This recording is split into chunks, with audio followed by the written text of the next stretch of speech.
आप देख रहे हैं नवोदय टाइम्स पंजाब केसरी टीवी। केंद्र सरकार ने पेट्रोल डीजल पर एक्साइज ड्यूटी जो है वो कम कर दी है, लेकिन जो राज्य सरकारें हैं अब इसको भी कम कर रही हैं। लेकिन ट्रांसपोर्टर किस तरीके से देख रहे हैं, हमारे साथ कुछ ट्रांसपोर्टर हैं। सर, अगर बात करें पेट्रोल डीजल की, तो पेट्रोल डीजल पर सरकार ने एक्साइज ड्यूटी कम करी है। क्या लगता है कि इसके तेलों के रेट में कमी तो ज़रूर आई है, आपके काम पर भी कोई असर पड़ा है?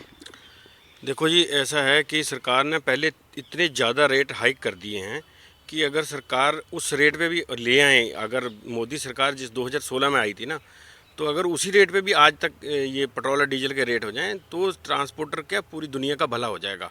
और इतनी दुआएं देंगे लोग जिसका कोई हिसाब नहीं, मगर सरकार ने इतना तेल बढ़ा दिया, अगर उसको कम भी करेंगे ये तो जनता को सीधा सीधा बेवकूफ़ बनाने वाली बात है। इससे अब थोड़े थोड़े लोग तो पढ़ लिख गए हैं, अब इतने मूर्ख तो लोग है नहीं कि एक ही बात को बार बार उस चीज़ को समझेंगे नहीं। अब इतना रेट ज़्यादा 15-20 रुपये रेट एकदम बढ़ा दिया एक महीने के अंदर अंदर, अब उसको 5-10 रुपये कर दिया, तो ये तो हमारे साथ खेल खेला जा रहा है। हमारे गाड़ियों के रेट बढ़ गए हैं, और भी और गाड़ियों के रेट बढ़ गए हैं। सरकार हर काम में मतलब किसी न किसी तरीके से ट्रांसपोर्टरों का गला दबाने का ही काम कर रही है। लेकिन अगर बात करें पेट्रोल पर 5 रुपये और डीजल पर 10 रुपये जिस तरीके से कम किए गए हैं, क्योंकि ट्रांसपोर्टरों के पास ज़्यादातर गाड़ी जो है वो डीजल की होती है, तो कहीं ना कहीं ट्रांसपोर्टरों को इसका फ़ायदा होगा। ट्रांसपोर्टरों को इसका किसी चीज़ का फ़ायदा नहीं है। जो 10 रुपये डीजल कम किया गया पिछले महीने के अंदर, आप देखो 12 से 13 रुपये लीटर डीजल महंगा हुआ। या तो मोदी सरकार ये ऐलान करती हुई हम 15 रुपये या 20 रुपये एक्साइज कम कर रहे हैं और आज से डीजल का रेट रोज़ नया नहीं होएगा। ये तो 2 दिन के लिए है, आज और कल नहीं बढ़ा, कल से फिर रेट बढ़ने लग जाएगा। 5-7-10 दिन के अंदर दोबारा वहीं पे रेट पहुंच जाएगा। और तीसरी बात, हर एक स्टेट के अंदर मैं कह रहा मोदी सरकार एक नया बिजनेस देना चाहती है। भाई रात को तेल खरीदो, 5 लीटर पीपी में सुबह बेच दो, रुपये 20-30 रुपये बच जाएंगे। जो बेरोजगारी है कहते हैं ना ख़त्म करनी हो, इसी तरीके से ख़त्म करनी चाहती है। ट्रांसपोर्ट लाइन तो वैसे ही ख़त्म होगी।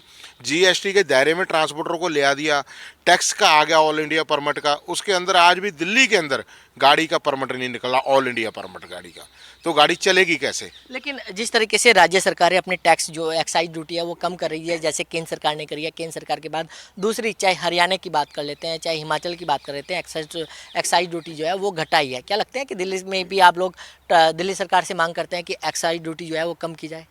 सर, हम तो दिल्ली सरकार से निवेदन कर रहे हैं भी जो एक्साइज ड्यूटी है कम की जाए। जैसे पहले 1-1.5 साल पहले केजरीवाल साहब ने जब दिल्ली में सेंटर सरकार ने कुछ नहीं दिया तो भी दिल्ली सरकार ने जो है एक्साइज कम किया था। दिल्ली के अंदर एक लगती 5-6 रुपये लीटर डीजल सस्ता हो गया था। पर हम ये कह रहे हैं मोदी सरकार देश के भलाई के लिए चल रही है, वो तेल को, पेट्रोल डीजल को जीएसटी के अंदर दायरे में क्यों नहीं ले आती?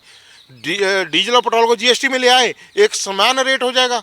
हमें केंद्र सरकार से गुहार कर रहे हैं, हम जो सेंटर सरकार है उसका ये काम है, स्टेटों को हम क्यों हाथ जोड़े, बार बार क्यों भीख मांगे? जो सेंटर सरकार ही सबको जीएसटी के अंदर कर दे। देखो एक बिस्कुट है जो बच्चे खाते हैं 5 रुपये का पैकेट, वो जीएसटी में मिल रहा है।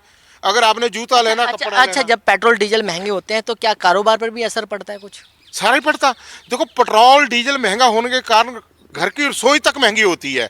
सबसे पहले अब देखो 300 रुपये या 295 रुपये सिलेंडर महंगा होगा पहली तारीख को। जो पेट्रोल है या डीजल है, जैसे हलवाई का काम चल रहा है, जो ट्रक चल रहे हैं, जितना भी बिजनेस आ रहा है, सब्जी आ रही है, टमाटर आ रहे हैं, ट्रकों के दाम बढ़ गए। दिल्ली के अंदर टमाटर का रेट देख लो, प्याज का देख लो, आलू का देख लो। जैसे ये रेट बढ़ते हैं तो महंगाई रसोई के अंदर तक जाती है। तो बिल्कुल लगातार जिस तरीके से केंद्र सरकार ने एक्साइज ड्यूटी कम की है तो उससे ट्रांसपोर्टरों को कोई फ़ायदा नहीं हो रहा है। दिल्ली से कमल कुमार कंसल, नवोदय टाइम्स पंजाब केसरी टीवी। हमसे जुड़े रहने के लिए हमारे YouTube चैनल को सब्सक्राइब करें और नई वीडियो की नोटिफिकेशन के लिए बेल आइकॉन को दबाएं। अगर आप ये वीडियो Facebook पर देख रहे हैं तो लाइक जरूर करें और ज्यादा से ज्यादा शेयर करें। धन्यवाद।